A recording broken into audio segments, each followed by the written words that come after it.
Good morning to all of you, ladies and gentlemen.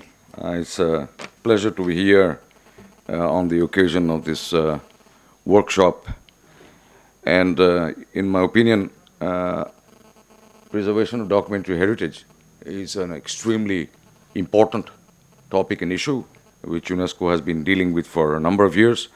And I'm very pleased to see that more and more organizations and countries are taking up this important task.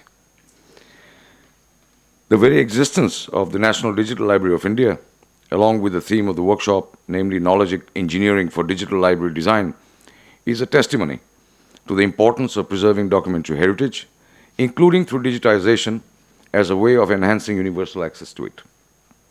Clearly, as a repository of various digital documents, the National Digital Library stands as a holding for various items of documentary heritage. However, the role of the NDL can better be appreciated against UNESCO's 2015 recommendation concerning the preservation of and access to documentary heritage, including in digital form, which represents a significant milestone in UNESCO's efforts at preserving documentary heritage, providing universal access to it, and raising public awareness of its shared cultural value. It serves as a robust normative framework for the preservation efforts of libraries, archives, museums, and other places across the globe, particularly in environments where documentary heritage could be at risk, a point made in 2012 in the UNESCO's Vancouver Declaration and the University of British Columbia. That declaration made it abundantly clear that digitization can protect valuable analog documents from deteriorating by reducing handling. In the case of audiovisual documents, digitization is the only means of ensuring their survival. For its part, the UNESCO 2015 recommendation reflects not only digitization of analog materials as a preservation strategy for universal access to documentary heritage, but also the extent to which member states can develop appropriate policies, strategies, and actions that respond to the totality of all the 5 critical aspects of documentary heritage, namely identification, preservation, access, policy, and cooperation. In this regard, permit me to highlight how the preservation of documentary heritage can be a challenge and how the UNESCO 2015 recommendation can address that challenge. For the sake of brevity, I will highlight 2 such challenges. Firstly, there is a very real danger of the commodification of documentary heritage, especially if it is in private hands. However, there is a corresponding opportunity here, namely that even when copyright is respected and upheld, the preponderance of digital platforms might expand universal access to such heritage. At the same time, another opportunity is that repeated messages about the need for documentary heritage to be treated as a global good can have the effect of persuading private heritage holders to embrace an approach that promotes such a principle of shared heritage. It seems to me that the National Digital Library model is a living example of how documentary heritage, once digitized, can become more permanent and even more readily accessible.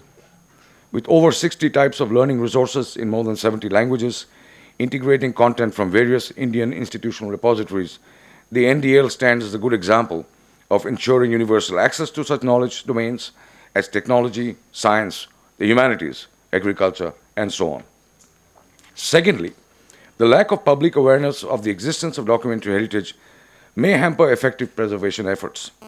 In order for preservation to occur, there is a need for a sufficiently significant proportion of the population to know about the existence of documentary heritage, as well as its historical or cultural significance. However, this presents an opportunity, particularly given the increasing attention paid to documentary heritage by countries as demonstrated by the 2015 UNESCO recommendation. That is why UNESCO is so pleased to be part of this workshop, thereby lending weight to your efforts in spreading the word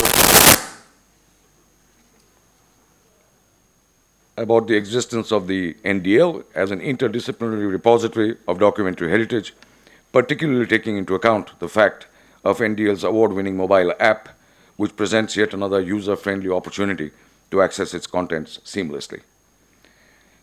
However, against the background of such challenges, how can the NDL and others enlist the UNESCO 2015 recommendation in their efforts towards preserving the documentary heritage and their holdings? Allow me to make 3 points in this regard.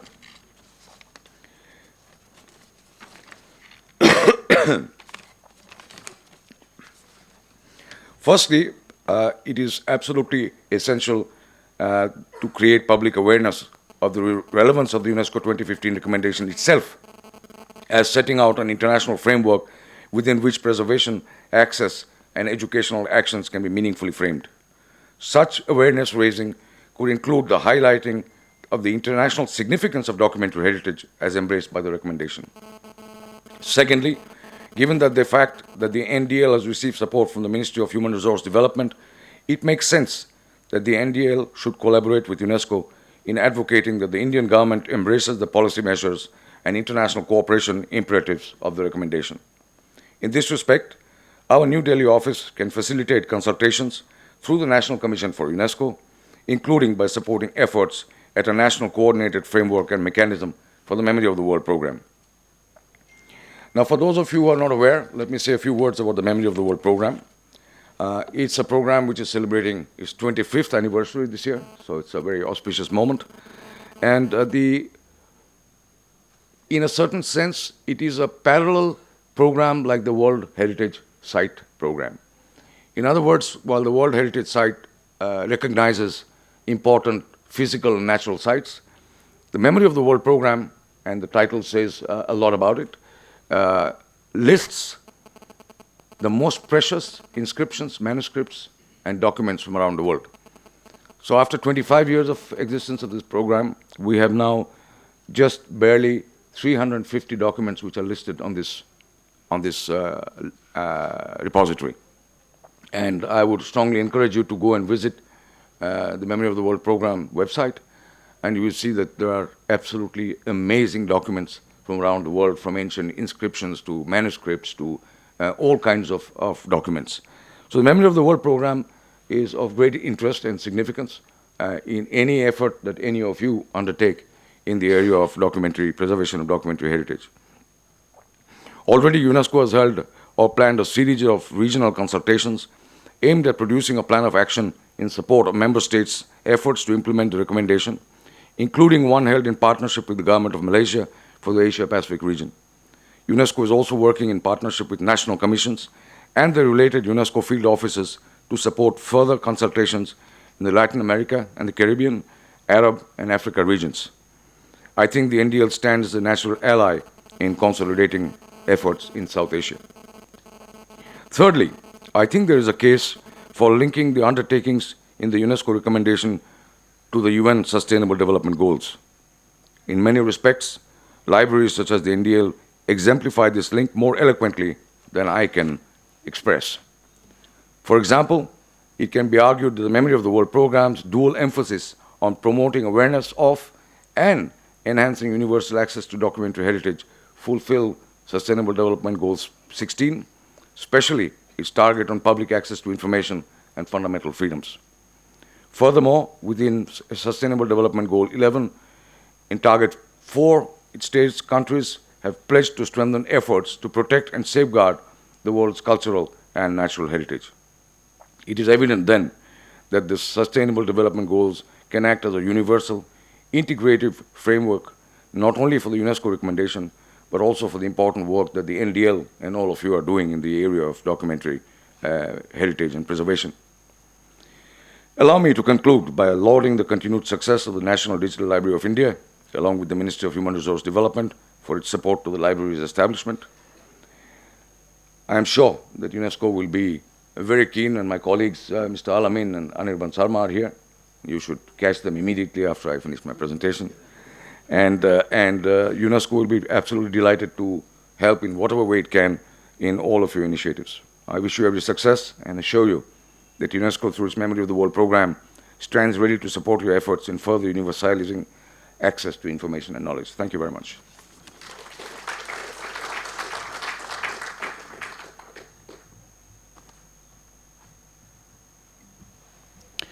Thank you, Dr. Banerjee. I've lost my glasses, so I don't know what the time is. So maybe a couple of questions or a little. Professor Viswas will guide me. please let me know when I should stop proceedings.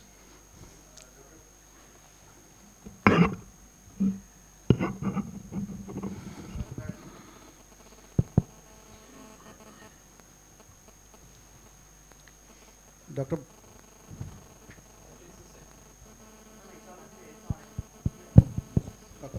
Dr. Banerjee, thank you very much for such generous appreciation of our modest efforts.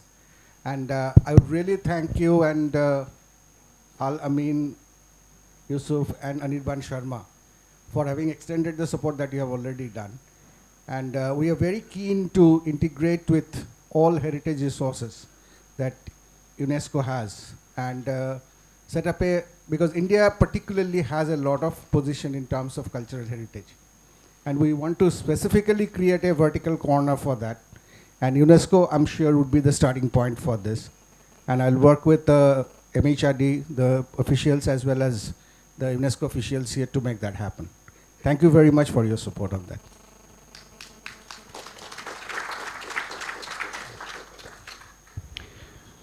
Anyone with this time a question?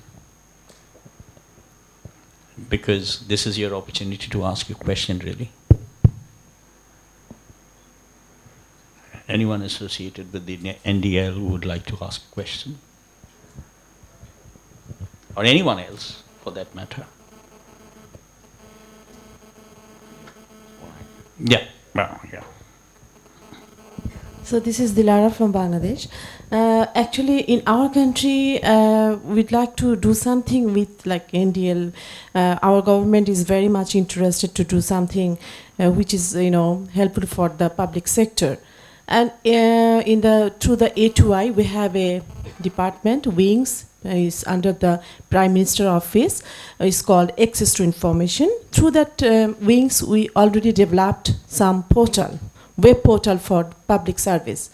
So in that case, I would like to know whether you can, or the UNESCO, or this group can help us to develop such wonderful, that NDL project to, further development in our country. You can do the collaboration between Bangladesh and the India or UNESCO. Thank you. Thank you for that question/comment. I think short answer for that would be that Parthoda is sitting 2 seats next to you. You should capture him the moment this session is over. But on a more serious note, you see, this whole idea of preservation of documentary heritage, of making documents generally universally accessible, has been at the core of UNESCO's work. And we have policy guidelines, we have recommendations. Our job is to encourage member states to take up this in a very serious manner. So we will be more than happy to provide whatever support and expertise is required. We work a lot with the International Federation of Libraries and the International Council of Archives. There's a lot of expertise available, so I don't think there is any dearth of that.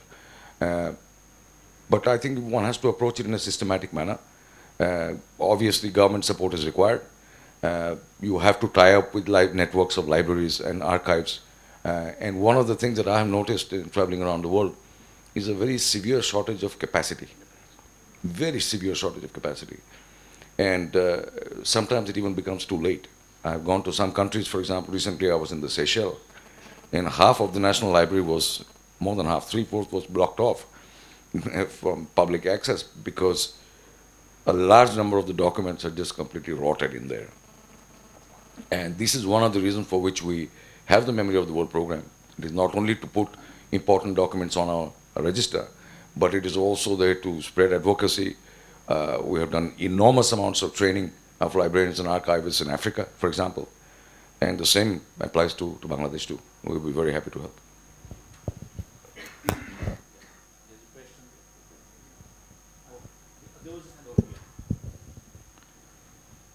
Thank you very much, Dr. Bannerjee. I'm Professor Mesbaul Islam, University of Dhaka, Bangladesh. So, you nicely explained the heritage. I would like to know UNESCO is doing, as far I know, something about archives and record management, whatever it is. And heritage is very much related to the records and archives, especially archives. So can you share something regarding records and archive management, which is related to the UNESCO's activities? Moreover, the Millennium Development Goal and Sustainable Millennium Development Goal also included these archives and record management. So please share something about these also.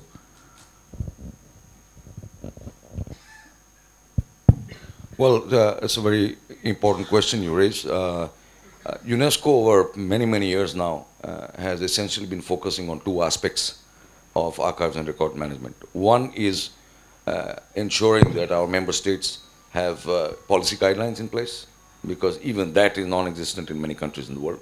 There is no policy. And the other aspect where we're working a lot is providing capacity building and training. So we normally function in such a way that when we have a request from a government to develop capacity and train librarians and archivists in records management and documentation, even digitization, then we send experts to that specific country. We organize workshops like this, but very hands-on. And we go through quite extensive trainings for people around the world. So if your country, for example, Bangladesh, made a request to us, we would immediately get together a team of experts, send them to Bangladesh, and organize workshops where all your librarians, archivists, etc. should come. And especially the younger generation of librarians and archivists who are coming, they are much more savvy than the previous generation in terms of digital technologies. So it becomes quite easy for us to get them on board. So any requests that come, we will definitely treat it with the utmost seriousness. Dr. Bannerjee, Sholil Bosch, Managing Editor with Sage Publishing. We just had a brief chat on the sidelines. I was just wondering, how can publishers partner with UNESCO in achieving greater open access? Well, thank you for that point. I think publishers are one of our key targets, actually, because for a long time there was this perception, which still persists, actually, that open access is counter to copyright, to intellectual property, and so on. That's a complete misperception. And publishers themselves were one of the most resistant to the idea of open access, and because most people didn't understand that open access doesn't mean there is no recognition of authorship, intellectual property. Open access recognizes all of that. All that it provides or promotes is open licensing. And I will give you an excellent example of what this means, because there is a portal in Brazil which is called Cielo. Now, one of the reasons for which people did not believe in open access was they thought that if for an academic to go up, get promotions, etc., you have to publish in the best journals, right? Many of the journals are in the West, if not most. And so what used to happen typically is every academic would try and get her or his publication in a top journal. And citations mattered. You know that better than me. So the better the journal, the more the citations, and so on. And that's the virtuous cycle. But what Cielo did was they started getting one after the other refereed journals to come on board the Cielo portal. Today there are more than 1,500 refereed journals from across Latin America which are on their portal. And the citation counts, because it is open to everybody, has gone up so dramatically of all the authors that publishers have realized that they are perhaps losing out on something. And it would be better that they also went open access. So to respond to your question more directly, what we are doing now is involving in every time we have an open access discussion or a debate. We have had several times Elsevier coming on board. And I have seen a clear change in terms of the approach of publishers to this whole question of open access, which is a very positive sign, because without the publishers, if you don't get them on board, it becomes an absolutely unachievable task. So open licensing and greater awareness of what open access is crucial. I think we have done that. UNESCO has published open access policy guidelines, which are taken up by most of our member states. And many member countries have adopted open access policy at a national level, which is very, very rewarding for us that all the work we do, there's some impact on the ground. And I think the fundamental line of thinking, the fundamental principle should be all publicly funded research should be openly accessible. That's it. Because it's ridiculous. I remember when the Ebola crisis broke out, that those very countries which are suffering from Ebola didn't have access to the journals which talked about cure and treatment and this and that, and having a better understanding of the disease, because these journals are exorbitantly priced. Some of them $10,000, $15,000, $20,000 subscription per year, and poor countries can't afford it. Poor institutions can't afford it. So for the benefit of all, open access should be the norm, as far as we are concerned. And we welcome publishers such as Sage to come on board and join us. Thank you. I think we should move on to the next segment, which is a panel. But before that, thank you very much, Dr. Bannerjee, for this. I think the two of the problems that face us is this the accountability of researchers and publishers who work with public funds. In fact, the RCUK in its protocol clearly stated that whatever is funded by the Research Council UK has to be publicly accessible. The question, of course, was time. Now the Bill and Melinda Gates Foundation has decided that whatever results come out of their funded research will have to be published as quickly as possible. And if that results in financial loss, the foundation has promised this year to compensate science and nature if they lose out on demonstrable loss in subscription revenues. So we are going the right way, whether it's publicly funded or funded by other corporates. Thank you very much. These are things matters that are close to our heart. Thank you very much.